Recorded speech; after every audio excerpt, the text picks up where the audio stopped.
മഴക്കാല പൂർവ്വ നടപടികൾ എന്ന് പറഞ്ഞാൽ ആരംഭിക്കുന്നത് തന്നെ 3 മാസം മുമ്പ്, തെരഞ്ഞെടുപ്പിന് മുമ്പേ ആരംഭിക്കേണ്ടതാണ്.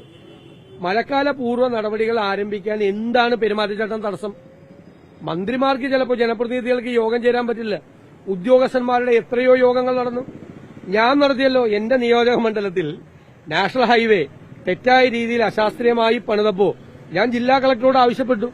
അദ്ദേഹം ഇറിഗേഷൻ ഡിപ്പാർട്ട്മെന്റിന്റെ, വാട്ടർ അതോറിറ്റിയുടെ, ഇലക്ട്രിസിറ്റി ബോർഡിന്റെ, നാഷണൽ ഹൈവേ അതോറിറ്റിയുടെ, ജില്ലാ ഭരണകൂടത്തിന്റെ ഉദ്യോഗസ്ഥന്മാരെ മുഴുവൻ യോഗം വിളിച്ചു ചേർത്ത് ജോയിന്റ് ഇൻസ്പെക്ഷൻ നടത്തി മഴയ്ക്ക് മുമ്പ് വലിയ കുഴപ്പമുണ്ടാകാൻ സാധ്യതയുള്ള അവിടുത്തെ പ്രശ്നം ഒരു പരിധിവരെ പരിഹരിച്ചു.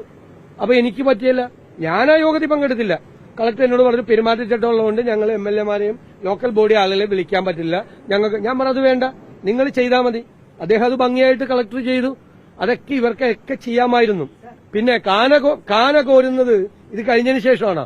മഴ മാറിക്കതിന് ശേഷമാണോ? ഈ കോർപ്പറേഷൻ അറിയില്ലേ? ഈ ലോക്കൽ ബോഡികൾക്ക് അറിയില്ലേ? അവർക്ക് ഗവൺമെന്റാണ് ഡയറക്ഷൻ കൊടുക്കുന്നത്. ഈ പെരുമാറ്റച്ചട്ടം നിൽക്കുന്ന കാലത്ത് മഴക്കാല പൂർവ്വ ശുചീകരണത്തിനെ കുറിച്ച് ബോധവൽക്കരണമെന്ന് പറഞ്ഞ് ജാഥ നടത്തിയല്ലോ. ജാഥ നടത്തിയ ഡ്രൈനേജിൽ അഴുക്ക് മാറുമോ? ജാഥ നടത്തിയ അഴുക്ക് പോകില്ല. ജാഥ നടത്തിയ അഴുക്ക് ഒന്നും കൂടി വരും. അത്രയുള്ളു. ജാഥ നടത്തി ഗവൺമെന്റ്, ലോക്കൽ ബോഡി ഡിപ്പാർട്ട്മെന്റ്, പക്ഷെ ഒരു നടപടിയും സ്വീകരിച്ചില്ല. ഈ സർക്കാരിന്റെ പൊതുവായ മുഖമുദ്ര എന്ന് പറയുന്നത് കെടുകാര്യസ്ഥതയാണ്. അത് ഈ കാര്യത്തിലുണ്ടായെന്ന് വിചാരിച്ചാൽ മതി. ഞങ്ങൾ പറയുന്ന ഓരോ കാര്യങ്ങളും അടിവരയിട്ട് വരികയാണ്, തെളിയിച്ചുകൊണ്ടിരിക്കുകയാണ് സർക്കാർ.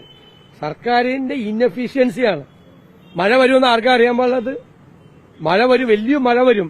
മഴ വന്നാൽ വെള്ളക്കെട്ടാകേണ്ട സ്ഥലങ്ങള് എനിക്ക് മനസ്സിലായല്ലോ. നാഷണൽ ഹൈവേയുടെ പണി നടക്കേണ്ടപ്പോൾ എനിക്ക് മനസ്സിലായി മഴ പെയ്താൽ പോക്കാണെന്ന്. അതുകൊണ്ട് ഞാൻ ഭരണകൂടത്തോട്, ഗവൺമെന്റിനോട് അഭ്യർത്ഥിച്ച് ജനപ്രതിനിധി എന്നുള്ള നിലയിൽ കുറെ പരിഹാരം ഉണ്ടായി.